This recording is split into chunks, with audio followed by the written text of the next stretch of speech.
মই যিমান দূৰ জানো জুবিনে মদ নিজে খোৱা নাছিল। জুবিনৰ টকা পইচা যাতে হেৰফেৰ কৰিব পাৰি, যেতিয়া গান গাব গ'ল মদ খুৱাই দিলে, বিহু কমিটিয়ে 5 লাখ দিলে, 2.5 লাখ দিয়া বুলি জুবিনক কৈ দিলে, নিচাত থাকিব ই 2.5 লাখ বুলিয়ে মানি ল'ব।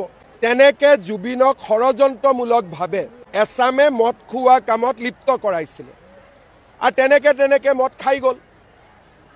মোৰ লগত যিমানবাৰ ৰাতিপুৱা আহে কেতিয়াওতো মদ খাই নাহে। গধূলি যিবিলাক কথা কয় মদ খুৱাই দিয়া হয় আৰু এতিয়া তদন্তত সেইটোৱে ওলাই যে জুবিনক মদ খুওৱা হৈছিলে, নিজে খোৱাৰ কথাটো নাছিলে।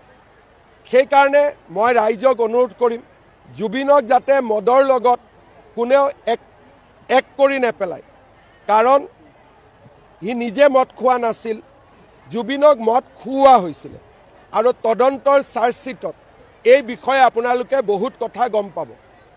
সেইকাৰণে জুবিনৰ সমাধিত গৈ যে এনে মদৰ বটল ঢালে, এইবিলাক চব ভুল। মদৰ লগত জুবিনে নিজে কেতিয়াও মদ খোৱা নাছিল।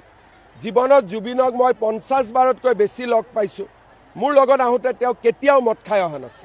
আমাৰ ইনকুৱাৰীৰ সময়ত ওলাইছে যে জুবিনে মদ খাই ভাল নাপাইছিলে, জুবিনক মদ খুওৱা হৈছিল।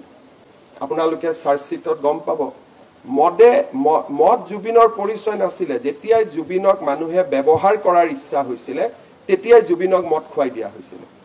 গতিকে জুবিন আৰু মদ বেলেগ নহয়, কাৰণ জুবিন মোৰ লগত যিমানবাৰ আহিছে মোৰ ওচৰত কেতিয়াও তেওঁ মদ খাই অহা নাই। জুবিনক ওচৰ পাজৰৰ মানুহখিনিয়ে সদায় মদ খুৱাই দিছিল যাতে সহজ সৰল ল'ৰাজনক ব্যৱহাৰ কৰিব পাৰে।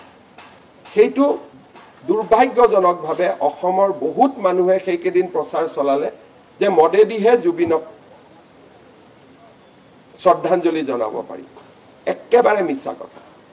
ইনকুৱাৰীত পাব আপোনালোকে জুবিনক ষড়যন্ত্ৰমূলকভাৱে মদ খুওৱা হৈছিলে যাতে জুবিনৰ ধন সম্পত্তি এছামে লুণ্ঠন কৰিব পাৰে। মদ জুবিনৰ পৰিচয় নাছিল। জুবিনৰ পৰিচয় আছিল সংগীত, জুবিনৰ পৰিচয় আছিল দুখীয়া নিৰশ্ৰয়জনৰ লগত থিয় হোৱা, জুবিনৰ পৰিচয় আছিল অন্যায়ৰ বিৰুদ্ধে মাত মতা। গতিকে আমি মানুহক শিকাব খুজিছোঁ যে নৱপ্ৰজন্মক আমি প্ৰেৰণা যোগাব খুজিছোঁ যে জুবিনক নাহৰৰ মাজেৰে জীয়াই ৰাখক, জুবিনক দুখীয়াজনক সেৱা কৰি জীয়াই ৰাখক, জুবিনক ৰক্তদানেৰে জীয়াই ৰাখক, জুবিনৰ গানেৰে জুবিনক জীয়াই ৰাখক, জুবিনৰ সৃষ্টিৰে জুবিনক জীয়াই ৰাখক, মদেৰে নহয়। আমাৰ ইনকুৱাৰীৰ সময়ত ওলাইছে যে জুবিনে মদ খাই ভাল নাপাইছিলে, জুবিনক মদ খুওৱা হৈছিল। আপোনালোকে চাৰ্জশ্বিটত গম পাব। মদ জুবিনৰ পৰিচয় নাছিলে। যেতিয়াই জুবিনক মানুহে ব্যৱহাৰ কৰাৰ ইচ্ছা হৈছিলে তেতিয়াই জুবিনক মদ খুৱাই দিয়া হৈছিলে।